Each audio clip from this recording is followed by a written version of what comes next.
Instagram world. And we are now live on YouTube. Hello, YouTube world. Oh, I'm going to push that up a bit. Suddenly my forehead is going. There we go. Hopefully. You don't like your forehead going? No, look at it. Look at that forehead. Anyway. All right. Hello. Welcome. Wow, what a start. We are here live on a Sunday morning. Is it still morning? Yes, it is. A little bit earlier than we thought. We had some stuff come up this afternoon. Mm-hmm. Some gardening we want to get done. It's raining now, but it's supposed to stop later. So we had to flip our timings around to kind of allow for some gardening to get done. So We've still got our morning tea, which is a black tea, which we're going to finish while we do this live session to answer your questions about aged tea. I see we got a couple people on YouTube, and and you can see Instagram. We're trying something new too. Instead of having the Instagram literally leaning against the YouTube live screen, which has been our old low-tech setup that we kind of loved, because we did that so that we could reach and see the Instagram comments. We've got Instagram moved back a bit further, so we don't have to be like this for the whole video. And we're going to try and keep track of Instagram comments on her phone. So we'll see how that goes. So hello YouTube and hello Instagram, and we're going to pull up some of the questions that we got about aged tea, and eventually. No hurry. Let's get some tea first. Let's get some tea first. Then we can just go through. This is our surprise tea for later. Let's move that off screen. Oh, that's super loud. Sorry. I will lift and move. I will not drag. So we're drinking the black tea that we had. This is a black tea, an Anhui black tea that we had during a couple live sessions ago. We did the super taste off of our stash of stuff we had collected over the years that was just needing to have a tasting. And this one made it to the drink pile. So we're drinking it. Yes, not bad at all. Yeah, and we brewed it up in this is a little bit not traditional teapot, but this is what we call our Western teapot. It's a Hario bottle. Mm-hmm. So you can, it's actually made for cold brew. So the lid comes off, you throw your leaf in, it's got a filter on it, but it's not insulated. So when this is freshly made, I cannot do that. I will burn my hand like crazy. So we usually have to use a towel or we have a little sleeve for it. But now it's so pretty because the tea has cooled off a bit. So I thought I'd show you that. Yes. Oh, good morning, Brandon. Hey, Brandon, good morning. Are you having some tea too? Cheers to Toronto. Brandon's calling, is hitting us out of Toronto for those who might need that for their next trivia session. If you're playing some trivia online like I have been with some of my friends, just for something else to do besides live sessions. Ottawa is the capital of Canada. On the other hand, Toronto is the capital of Ontario. So, okay, enough geography. Let's get into the HT questions. Okay. So the first one is, how do you store aged tea? From our friend Simmerjeet. Yes. How do you store aged tea? Great question. So I'll field that because she's going to do all the complicated questions and I'm going to answer the easy ones. No, how do you store aged tea? So great question. And it often comes up with the question about humidor and whatnot, and should it be stored specially? The simple answer to how you should store your aged tea is that you should store it the same as your regular tea. What does that mean? So you can't really, the only way to screw up storing aged tea is the same way you screw up your regular tea. It doesn't like direct sunlight. You don't want to have it in a place with lots of strong odors because tea will absorb those odors. It's going to fundamentally change the aroma and flavor of your tea. And you don't want to have that in a place where it's super wet and humid. On the other hand, though, we recently, I forget what the context was, but there was some discussion about, we talked about humidor and stuff. Was that article we wrote, or no, the tea storage video? Oh, we did. In the tea storage video, we talked about this a little bit too. So you can check that out. Check out our tea storage video. So more on how to store aged tea, because we covered that a bit. But a cool question came up, I think, in the living in Florida and wanting to store the tea in their shed, which I think is a great idea because like the humidity that we experience, we feel like Ottawa and Toronto and even New York City, like in the summer, it's really hot and humid. And fair enough, it is for us. But compared to where tea is made and stored, that's not humidity or hot. Right. It's really hot and humid there. For example, when we were on our last tea trip, we heard a local we were in Guangzhou / Guangdong area, and one of the locals, it was about 85%, 30 degrees, which again, pretty hot and humid for us. And he commented to his friend, pretty dry lately, huh? And I was like, holy cow, pretty dry. So in Florida, I think it would be really fun to experiment with, putting your tea in a natural environment. That way it goes through the Florida, although it doesn't have what we might call winter, it still has a natural cycle of a hot, humid summer and a less humid winter, and things cool down a bit. And that gives the tea, it gives the storage has potential to do something kind of magical and interesting. Those cycles add dimension over time. You do something like a humidor, I think you're going to get a very consistent, safe result. You may not have to check on the tea as much. A place like Florida, you better check on your tea, especially if it's super hot and humid for weeks and weeks in a row. You don't want it to go moldy, but you may want to try for that beautiful special something that comes out when you let it experience the seasons. And we're talking about tens of seasons, right? So this is why it's significant that we're not talking. Aged tea is not, just to give context for if anybody's new or whatever, aged tea doesn't mean 3-4 months or 2-3 years. We're talking sort of minimum 5-year plus, I would say. It's hard to generalize, but I think that's fair to say, right? It's not 2 years old tea. Cool. I'm checking with the boss to make sure I'm on point. I'm checking on Instagram and to make sure the way our setup needs to be improved in the future, but I think it will work for today. I can still read the comments too. Yeah, I have to do this. When I'm doing this in this house. Yeah, no, I can see them. I can see just people are joining. I see Jocelyn. Oh, it's too fast. Oh, even you said hello. Hello. I try to use my personal account to see if I can still see the comments and stuff. But now, when I joined on the live session, I couldn't check on the questions I received, so I have to switch back. Yeah. Anyways, Brandon is having some loose leaf Earl Grey this morning. Oh, nice. Cool. I still have it on my list from one of the other live sessions. I've got to pick up a Yorkshire and a Yorkshire Gold someday. We check online. We didn't go to grocery to look for that. We check online. Their quantity is like huge for on Amazon. Oh, right. Yeah, they somehow is like how many? 800 bags or something. Like it's a huge quantity. So I was like, I'll just wait. I know I'm struggling with the name too. So somebody's happy to catch the stream. I'm happy you're here too.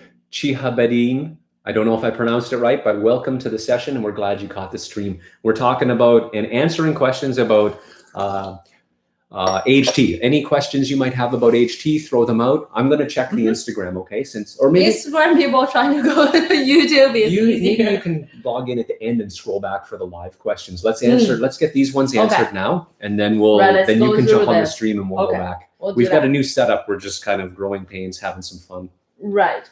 Next question is actually a very good question by Tea Dragon. Asked. I love that handle. What makes hei cha different from pu'er? So, fantastic question. That's a really great question. And before answering that, I just want to say that in this like a live session, when I'm trying to answer the question, so like when I mention something in the question, is not pointing out you're asking the question wrong or criticizing or stuff. It's trying to clear up some not saying misunderstanding, but I just want to clear up some little things so that we're not confused and we're on the same page. It's not about is the question asked wrong or right? Because sometimes we do when we talk, it's pretty loose in terms of the little things. Yeah, we got it. But since we're doing a Q&A, we kind of have to baseline the terminology to make sure we know that we're answering. So you know what we're answering. Yes. So in this question first, what makes a hei cha different from pu'er is first and foremost is there are two concepts. Hei cha is a category, like what makes a green tea different from longjing, like dragon well, right? So hei cha is a category of tea. Pu'er is a type of tea. Roughly, we put pu'er under the dark tea, which is a hei cha in Chinese. Mm. So that is the fundamental difference. And this also, because I have other question is similar to this one, so I'm just gonna answer these two together. What was the other one I saw here? Oh, okay. So, and the other question from Gongfu Ma is all aging process equal? Example, hei cha and ripe pu'er. So the reason another good one. The reason I wanted to combine these two questions is because in the context of the question or the rephrasing of the question, it really gives the feeling of hei cha is a hei cha, pu'er is a pu'er. Right. But hei cha is a category. Underneath hei cha, there are lots of different teas, qingzhuan, fuzhuan, tianjian, different, like those specific teas. Mm-hmm. Even though underneath pu'er, you have shu pu'er, the ripe pu'er, or Sheng pu'er, the raw pu'er. We have a video on pu'er to clear up some basic terms in terms of what pu'er is. Mm-hmm. Mm-hmm. So, and similar interesting thing is about the aging process. That for me was a little bit like confusing, but I think I understand what the question is about. Like in terms of process, aging is the putting that aside and let the time do the process. In terms of a tea process, there's no aging process. I think what the question was more asking about that fermentation. So that, since process snuck in, so first the aging we're talking about is you take a finished tea, whatever it is, of course, maybe not so much green tea, but you take a finished tea, whatever it is, and you put it aside in some good, decent conditions, like we talked about in the previous question, and you let time do some work on that tea, which it will.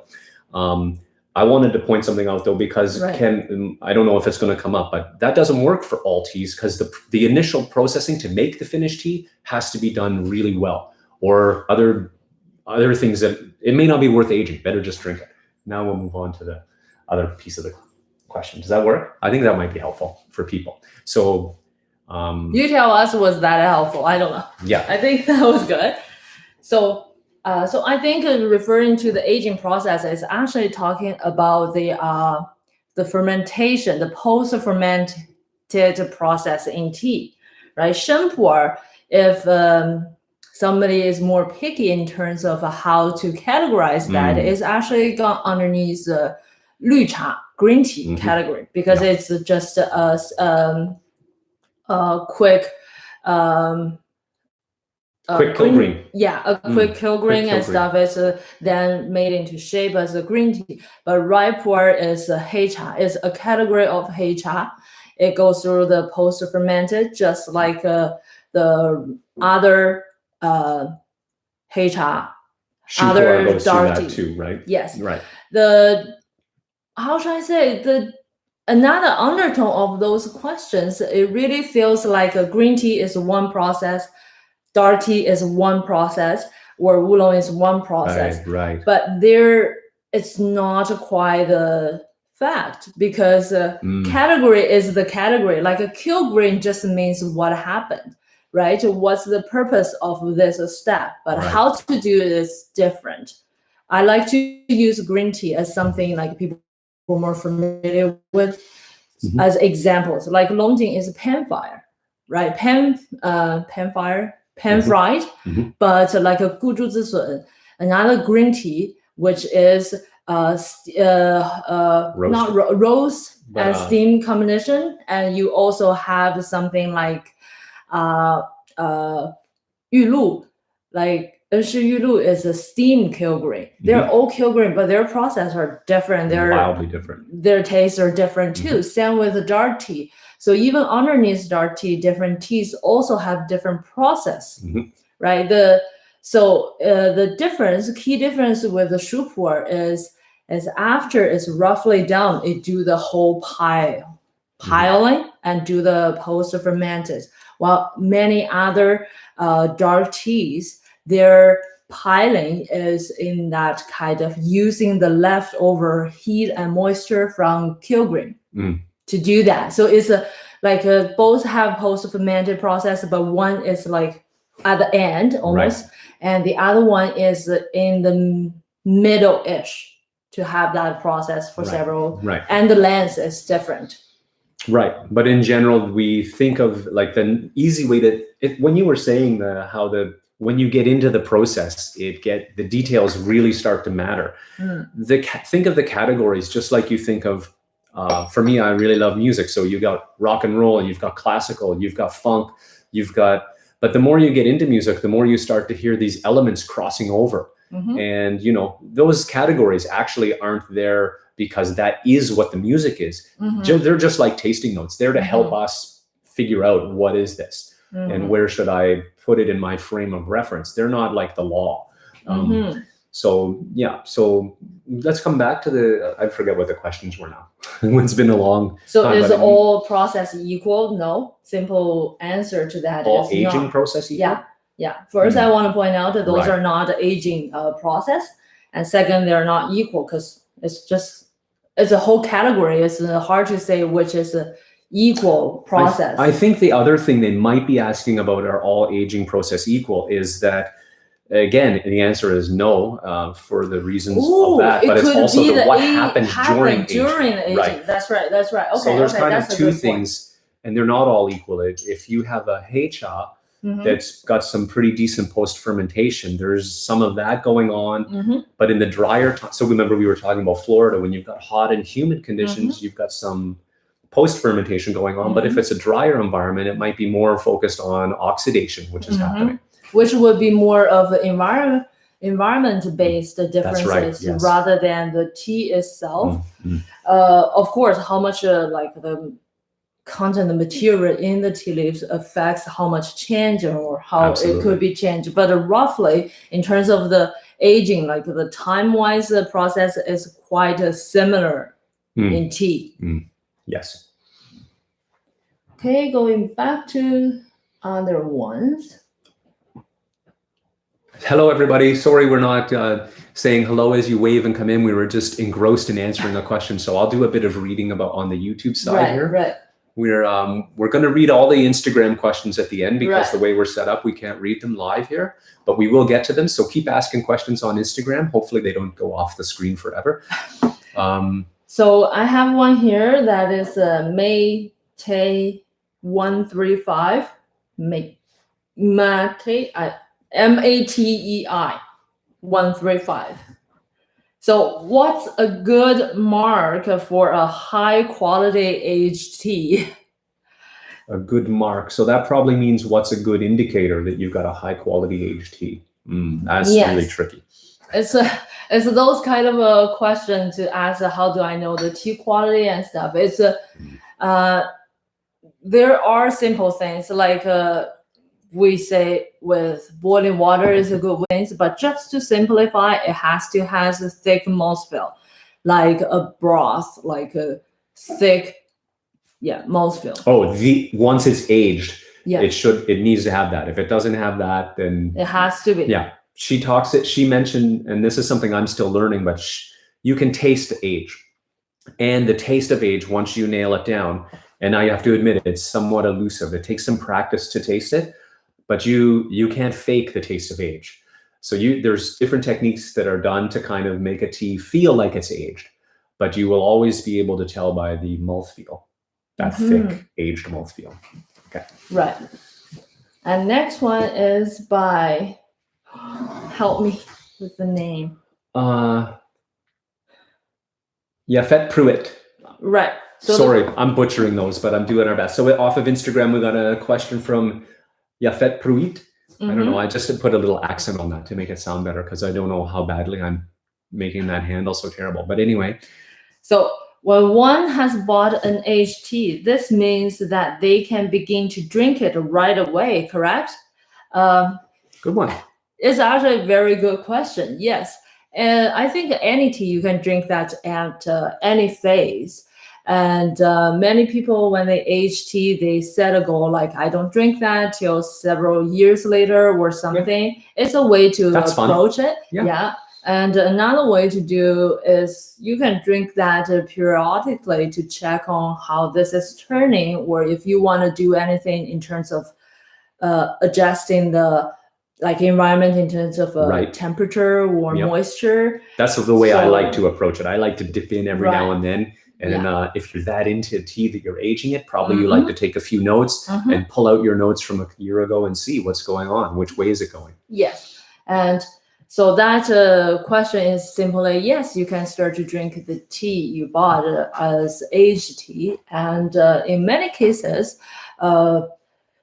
unless it's like a tree cultivar, like a Pu'er and stuff, small cultivar things, you don't need to age that for 50 years or something. Right. It will hit a plateau and it doesn't have enough things to keep turning. So it will have that plateau. Find the peak time for the tea is ideal. Right. Yeah. Don't let it go forever. It will empty out on you if you let it go. Small leaf tea go for 100 years. Not good. Not that you'd be around, but don't spray. Also, it's not. We're almost done our tea, so we're going to be pulling out an aged tea pretty soon. Right. We'll have a reveal of what we're going to drink on theme. Right. And next one is I like this kind of question. What are the differences in the chemical profiles and the health benefits with aged teas? Ayomaya. Interesting, right? Good question. And tricky one. Copernicus Barnhouse. Copernicus is the guy. What did he think? The sun goes around the Earth? Or he was the one who figured out the Earth goes around the sun and got. Anyway, somebody straightened me out on my history, but that's Copernicus. You'll know him. You'll know him from history. You just don't know the Chinese. Yeah, you don't know the English name. Anyways, so that's a very Aristotle good question. And Copernicus. Sorry. So I'm just gonna tell you what I know, which is quite limited in terms of the chemical profile, because I'm not a scientist. What I did know, the interesting from the institute, from the academic friends, so they were telling me about their studies on aged tea is, in China, we have a tradition of use aged teas for different, for health benefits, which I will talk later. But with all those claims, in labs, they said they didn't find much of the actual chemical that increase or stuff. On the other hand, they think that as the aging, more health beneficial, like those kind of chemicals actually reduce or diminish throughout the age. However, they are not drawing conclusion based on their studies. The reason is their sample. And it's not just their problem, it's a universal problem in terms of doing tea scientific with labeling situation, like high mountain. How do you know this tea is high mountain, right? The sample comes from the market. Everybody could mark that high mountain. Is that true or fake? Same with the age. So control. It's very hard to get tight control, which science requires. So they could get that from companies and their 5 years old YT or 7 years old Pu'er or stuff, and doing the research based on that. But the researchers, as they know, like in the market, there's tons of label doesn't mean anything. So is that really 5 years old? And that would for sure consequently affect the results of the study. So what's the lab, the University of Anhui? Agricultural University of Anhui Province. I don't know how they translate, but they are the top institute in tea study in China. So what they do is they collect the tea based on their standard and age themselves. So in the age, because when it ages, the environment affects a lot of detail affects the sample. So what they did is they get the tea aged in the same condition, and once they reach a certain year, they will do the study again. So it's right now still in the process of aging. So that would be a really interesting study to see the results. But from the Chinese perspective of review, having aged teas is good for cooling effect. Like in the summer, if you have sunstroke, like not severe, like a need to go to hospital, but a little bit dizzy, feels a little bit nauseous, Unwell, right? You want to have a rest. An aged oolong tea is really good for that. Interesting. And sometimes because tea is really like not say farmer, like everybody's it lives in everybody's life. Right. So some aged white tea old times were given to kids when they have little digestive issues, like not full diarrhea, but those symptoms, or a little fever, but not overly stressful fever, having Sanof to help with. And for me, the couple of days ago, why I was thinking about doing this live was because I was drinking an aged tea because my throat hurts. So that also really helps, like those cooling things. Yeah. Cool. I think that was a good answer. So the short answer was stay tuned. So the short answer is this is really hard to study, from what I gather, and obviously because it's hard to get a nice controlled group of aged tea. So they have collected up some tea of known source. Now they're waiting for it to age so they can redo with a good controlled sample. Tricky to have, indeed. Oh, that's pretty much it. Cool. That's pretty much it. All right. Awesome. So I'm going to check out the YouTube side here a little bit because there's been lots of chat on YouTube. So we're not ignoring you guys. We were just trying to get through the questions that came through on Instagram. I didn't know. Did any come through on the YouTube chat? They have social and YouTube now. Confuses me. Social is everywhere. Nice to catch the stream. All right. Okay. Joseph Burton, good morning. Diverse, hard to Loblaws have that? Okay. We'll check next HA time. is so diverse. It's hard. Loblaws have such a long wait, which is a bore that. We avoid going there lately. Right. But I think they're right. They do have a certain Yorkshire. So let me try and get the name right. Chihabedin Mahasin says, hey, Cha is so diverse, it's hard to talk about it as one category. Yeah, it's very diverse. The common thing that it has is that piling or the post-fermenting. So that's kind of the one thing they do have in common. But as Jen mentioned, and as you point out, when they do that and how they do it does create a hugely diverse spectrum of flavors and profiles. Categorizing is not saying everything is the same, right? Right, that's right. And then they go on to say, so Chahabedin Mahasin goes on to say, I think Shen Pu'er is not really green tea as the Shaxing is not hot enough to kill all the enzymes. Yes. So that's the great debate. We try to stay out of that, honestly. I try not to touch too much detail because that statement, again, not pointing out that you were wrong. It's just it's a statement that didn't fully consider the actual happening in real life, as a lot of green tea nowadays are also not. Kill green is the step. The temperature also matters. In green tea, lots of green tea use low temperature kill green as well. It doesn't disqualify it as not a green tea. It is that step where it happens because, again, I will explain a little bit more in detail in terms of my 60 category video 2.0. To refer, I think a lot of times because when we're trying to introduce people to this 60 category concept, we're not do professional training in class, right? It's a lot of people are just a hobby. So we simplify this definition to, this is the process.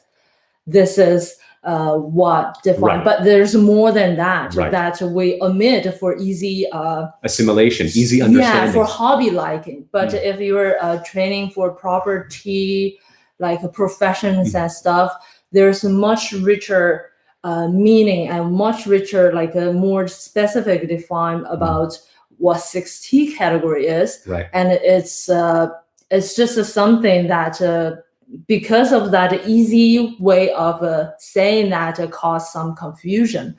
But in terms of the process, Sheng Pu'er is a kind of a green tea. So, and I appreciate the shout out. They go on again to say they like the analogy I made with music and how the categories just help us home in on something we think we probably like, but you got to actually listen. And, you know, your funk music may have elements of rock and roll or even classical. Okay, the Cynthia Rice says she has a 20-year-old oolong that she drinks often and prefer oolongs over Pu'er in terms of age. I assume you prefer aged oolong. That's and that's an interesting point. Very different flavor profile between an aged oolong and an aged Pu'er. But what I found interesting is this: okay, you have a fresh oolong and a fresh Pu'er, right? Wildly different, totally different. You have an aged oolong and an aged Pu'er, still different, but you start to feel that, right? You start to taste that age element. Regardless of the type, you will start and taste the age element, although it's on the backdrop of an oolong original, or it's on the backdrop of a white tea originally, or a Pu'er, a Sheng Pu'er, or a Shu Pu'er originally. So this really, that's one of the fun things about aged tea. Because in the end, they're still all teas. The older it gets, the more similarities they will show up. There we go. So shall we put on the kettle? Because we're going to brew an aged tea. We're going to brew a Sheng Pu'er from 2003. I'll hold it up there for the Instagram crowd. Blurry. Anyway, Sheng Pu'er from 2003. That's going to be our aged tea today. Still a little bit of barnyard, not as much. I'm just going to put it straight in the gaiwan so you can give it a rinse in a minute. So we're grabbing some hot water. I'm going to get the kettle on. Get some aged tea rolling. So it's a Sheng Pu'er from 2003. And we'll keep answering the questions on YouTube. Don't worry, Instagram folks, we're going to get to your questions in just a moment. So then there's another string. I'm going to read this string of comments from Chahabadin Mahasin. There's not much chemical change with age. The color change is mostly chlorophyll breakup and compound release by microbial activity. Cool. The research on health benefits difference between the tea categories is depressingly inconclusive. So just drink whichever you prefer, depending on the taste. Totally 100% agree with that. Tea is all about enjoyment and just being together and having fun. And lifestyle is how you get healthy, not with a magic drink. And then they say again, I am writing a paper on that and trying to find good articles on that subject makes me lose my hair. Yes. Okay. Well, if I see anything, I'll try to tag it up on our channel. Because I'm kind of into the tea science with an engineering and science background. I kind of love that aspect, but I'm not a chemical scientist or a plant scientist. If you don't know about Leafy Eric, you might want to check him out. He is a tea scientist. He is a scientist, and he's done work with tea. And he actually does a live stream. I'm going to shout out about his. He does a Tea Science Tuesdays. I think he's still doing that on Instagram and or YouTube. I'm not sure, but just go check out, look for Leafy Eric on Twitter or on whatever outlet you like. He might be able to help you find those papers you're looking for. Okay, I hope that's helpful for you, Chahabadin Mahasin. But I totally agree in terms of the health benefit. Is do you call that hearsay? I don't know if it's quite just a hearsay, but many people there's an expression in English called rumor and hearsay, but in tea, you could probably call that marketing and hearsay. Marketing hearsay, and also the tradition of people actually using that and it works and stuff like that. And based on the study, the whole tea compound thing isn't fully understood. There are still small section of unknown stuff there. So you never know how science would progress and decode, or maybe there are other players, because the whole aging tea thing coming play in science is pretty recent. I think it just needs more study, more variables to take into consideration and stuff. So later on, I think give that a little bit more time, we might have some very interesting result. Yes. Right. Yeah. So Forgotten Bruce says, I think some green teas can age very well and develop nice fruit notes. Interesting. we kind of had an experience with that. We found an old that old Gujisasun top grade. Remember, it wasn't really aged, but we were a little nervous because first we found it not in the fridge. Yes. Second, it's from 2014, 15, 14. And yeah, it was really divine, really brewed up nice. A lot of that is based on the quality of the tea when it's first made. So Brandon K, I guess we threw up the 2003 Sheng, and Brandon comments on YouTube that he was 11 in 2003. Haha. Oh. Yeah, so that's the fun thing about aged tea. We've had teas that predate both of our birth, and they're amazing. But yeah, I was not even thought of for some of them. And then for my birthday, I was thinking about purchasing an aged tea from my birth year. That's a really fun thing. So that's what tea's about, have fun, pick up a tea that's Will you drink it though? What I was thinking that, I was like, I might just keep that forever. It would feel bad to drink it. Or have a little bit. Every year. Yeah. Oh, on birthday, every year. Every year on your birthday, drink it till it's gone. That's a great idea. I think it's a really fun, that really captures the spirit of tea to me. If you're going to get into tea, and it's really all about drinking it, having fun. And of course, nothing wrong if you're a collector. But for me, I like your idea. Have that on your birthday as your own little celebration to yourself. Great idea, Brenda.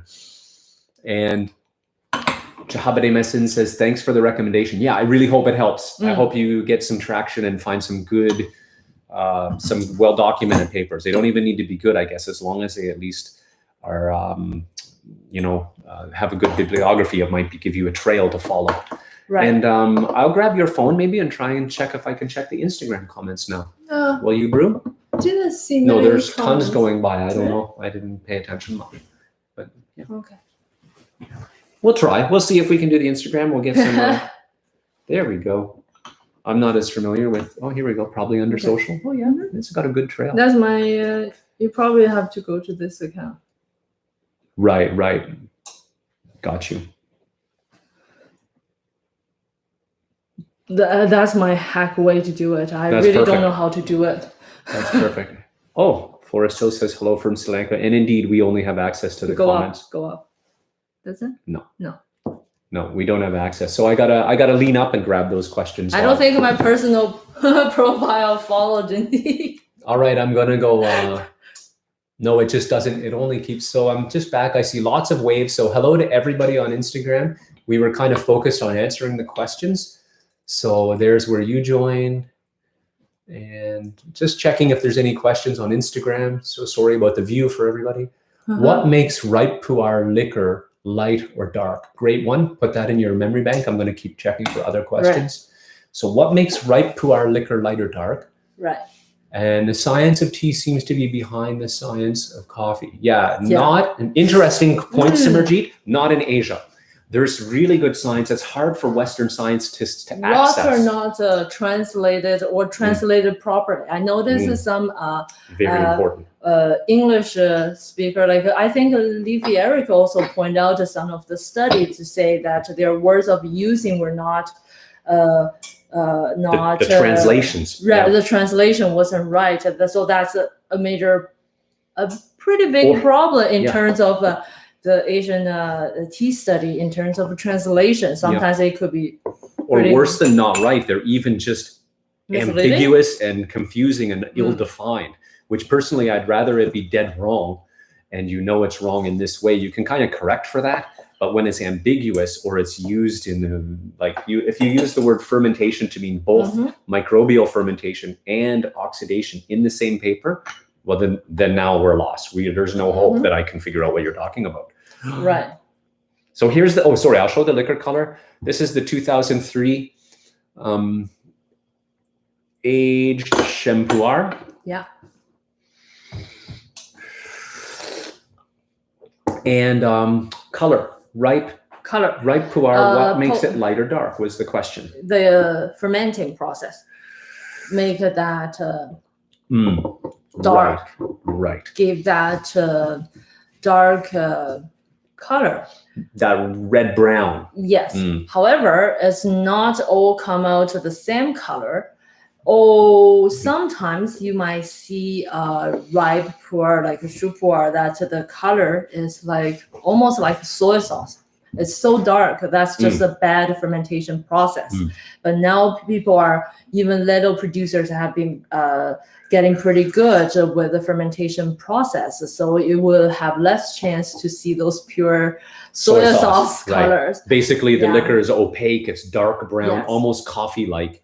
And that's not necessarily when you brew that in the normal way and you see that liquor, that kind of an Yeah. indication of not a good fermentation process. Yeah. Which Overdone. in Pu'er, the whole making Pu'er process, that's the trickiest part. Pu'er, that post-fermented the piling process is the hardest part.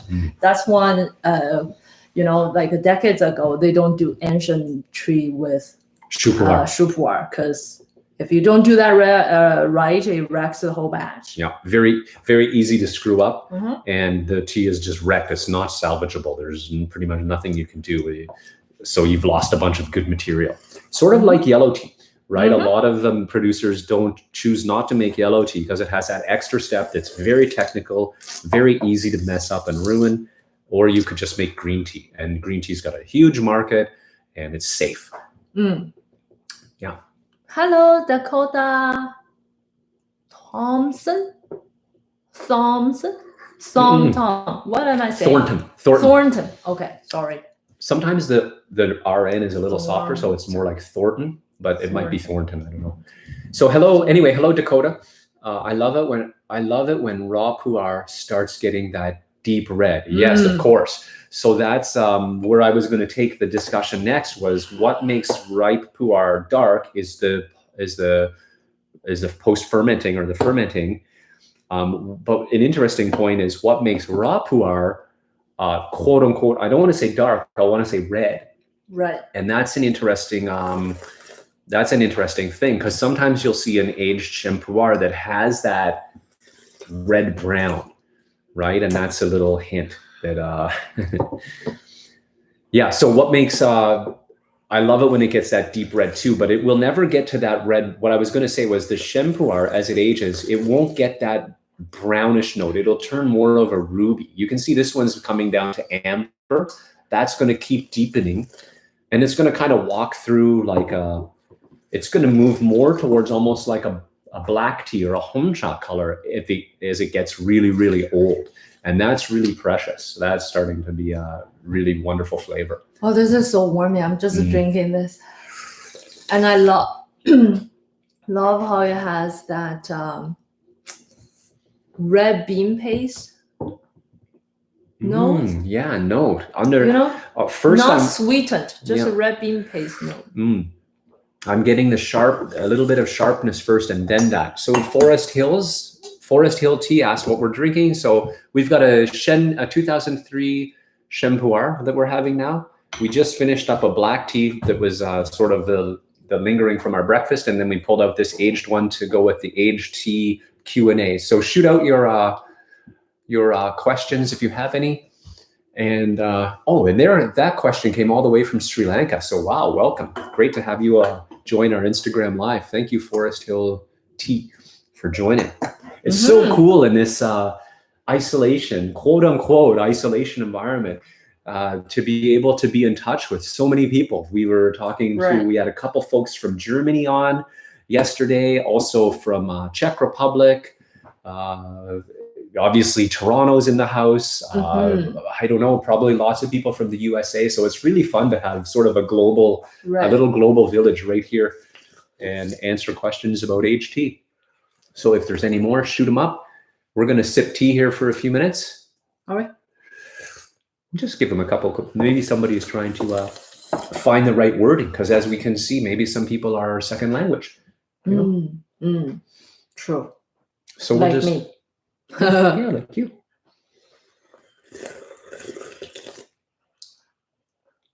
Awesome. So anyway, that was a great session. I think that's pretty much it. I like your tea tray. Where did you get it? China. Yeah, I always struggle with that because I feel like it's a bit of a. I don't want it to sound like a mean answer, but yeah, we got it in China. We got those one actually initially for test To- sale yeah. to see if this little one would go well. Unfortunately, all the ones that we ordered all broke. The tray broke. Yeah, the boat part, they got all cracked. Yes. They were a little bit the shipping. They didn't handle well in shipping. Some of them actually physically, the wood broke too. Remember, we had to toss a couple. Right. These are just what we salvaged. So we wanted to put them on the website, but none of them survived. Bummer. Yeah. So yeah. So that's where if you've noticed for tea trays, we've gone more to travel sized and grab and go tea trays because they're easier to get to us intact without damage. And we feel like they're pretty handy for people getting into tea because they're smaller. They don't take up a big chunk of your house. And you can take them with you to the office and bring them home or take them or vacation in the summer. Vacation. Yeah. So we've been going more with the travel size tea trays. So we do have some on our website, but we've gone away from the giant ones. And we said yesterday too, the other reason we went is that we had a white one and we the Instagram comments because it's white text on our white tea tray. It was completely impossible to read. Yeah. So we wanted something darker. So that's the practical reason we switched it. Nice looking trays online, but it's hard to know the quality. Yeah. Really tricky. We feel the same. Speaking of which, of a tree, the interesting thing is, it's just that the overall quality is decreasing in making these things. You notice that? Oh, big time, because of how long we have been in this. Like just a simple example, like my home tree. If you watch our brewing video, the bamboo tree that I have, the big one, it's like a 2-3 years old. The corners start to have little bit of splitting and from the wall. Yeah. It's very very I could say I could improve by not to get that wet or this. As my mom's tree was from the 90s. Same size, looks similar till now. And there's zero maintenance. There's not about I dry that or something. That's right. Zero maintenance. And it gets a lot of mileage, right? Yes. She's using that 2, 3, 4, 5 times a day. It's and it's still in pristine condition. So there is that old adage of they don't make them like they used to. Yeah. And we see that with tea tray too. Remember the first one we used? It's actually, I'm looking at it right over there in the corner. Same thing. After we start to heavy use that, it had little wooden dowels, and they started to just become so picky that we have to watch. But it's bamboo; it's supposed to be good with water. Yeah. All right, so hello everybody joining on Instagram. We're just wrapping up an AHT Q&A, so you can check out all the questions and answers. We're going to pop this up on the story in Instagram. Obviously, in YouTube, it'll be available for watching later. So. I hope you guys got all your questions answered. If you have any more, of course, it's not restricted to a Q&A, a live session. You can hit us through our website. You can reach us through, there's a Facebook thing on our website. There's ways to email us. There's millions of ways to contact us. So never hesitate to shoot us a question. Yeah. We love to answer them. And we love that you guys are enjoying tea, drinking tea, and just really fun session. Yes. Have yourself a nice Sunday. Have a great Sunday. I hope that here the rain will stop and we will be able to garden later. Cross your fingers. Yes. Have a great day. Bye-bye. You do that. Okay.